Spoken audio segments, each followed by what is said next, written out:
ചേർപ്പ് ഗ്രാമപഞ്ചായത്തിന്റെ ആഭിമുഖ്യത്തിൽ ലോക പരിസ്ഥിതി ദിനാചരണം നടത്തി. ചടങ്ങിൽ പ്രത്യേക ഗ്രാമസഭയും ഹരിത സഭയും ചേർന്നു. ചേർപ്പ് ഗ്രാമപഞ്ചായത്ത് ഭോജനശാലയിൽ നടന്ന ചടങ്ങ് ഗീതാ ഗോപി MLA ഉദ്ഘാടനം ചെയ്തു.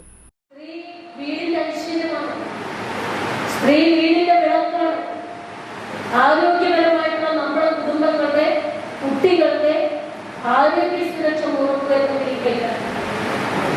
അതുകൊണ്ട് എത്ര തന്നെയായാലും ഈ മഴക്കാലത്തെ രോഗങ്ങൾ വരാതിരിക്കാൻ നമ്മൾ കുടുംബിനികൾ സ്വീകരിക്കേണ്ടത് ശ്രദ്ധിക്കേണ്ട ഒരുപാട് നല്ല കാര്യങ്ങളുണ്ട്.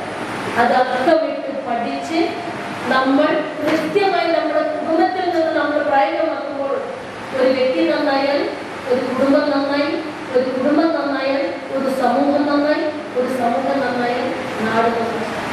ആ ഒരു ഗ്രാഫിലേക്ക് വരുമ്പോൾ നല്ലൊരു തലമുറയെ, ആരോഗ്യപരമായ ഒരു തലമുറയെ വാർത്തെടുക്കാൻ സ്ത്രീകൾക്ക് വേണം. ആ സ്ത്രീ ഈ നാടിന്റെയും ഈ സമൂഹത്തിന്റെയും ചാലക ശക്തിയായി വളരുമ്പോൾ, മുന്നോട്ട് പ്രയാണം ചെയ്യുമ്പോൾ ആ പ്രയാണത്തെ പിന്തുടരാൻ ഈ സമൂഹത്തിൽ മുഴുവൻ പൗരന്മാരും നമ്മൾ. അതുകൊണ്ട് ഈ ലോക പരിസ്ഥിതി ദിനത്തിൽ ഒരു മരം നമ്മൾ നൽകിയാൽ അതിൽ 1000 കിളികൾ ചേർക്കണം.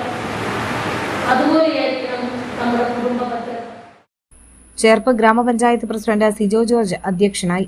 Vice president Vidya Ramesh, standing committee ചെയർമാൻമാരായ KR Sidharthan, M Sujith Kumar, Christina, മെമ്പർമാരായ CV Lohithakshan, Baiju Saint John, Jayasree Shajan, Mridula Kishore, Rukmini Subramanian, Beena Unnikrishnan, Anitha Anilan, Elvia Devassy, Priyalatha, Biju Bharath, PH Ummer, MH Sajeer, Saranya Vaisakh Das, Meera Unnikrishnan, secretary MB Mumtaz, block member KB Prajith, panchayat ഉദ്യോഗസ്ഥർ, ഹരിതകർമ്മസേനാംഗങ്ങൾ, അംഗൻവാടി അധ്യാപകർ, തൊഴിലുറപ്പ് അംഗങ്ങൾ, ആരോഗ്യ പ്രവർത്തകർ എന്നിവർ ചടങ്ങിൽ പങ്കെടുത്തു.